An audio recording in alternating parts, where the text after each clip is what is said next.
সসের বোতল থেকে যদি এমন দারুণ কিছু হয় তাহলে কেন বাসায় ফেলে রাখবেন। আজকে আমি আবারও আপনাদের জন্য বোতল ক্রাফট নিয়ে আসলাম। ফার্স্টে আমি আউটলাইনার দিয়ে আউটলাইন করে নিব। কিছু ছোট ছোট ফুল আমি এঁকে নিচ্ছি।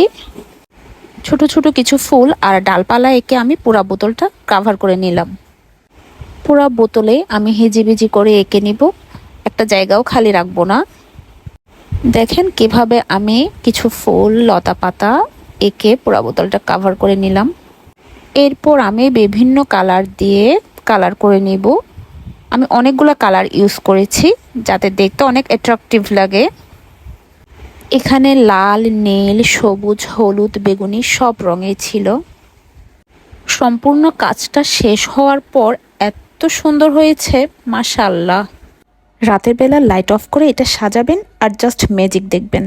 আজকের মতো আল্লাহ হাফেজ। And please subscribe my YouTube channel Tanzana's Creations.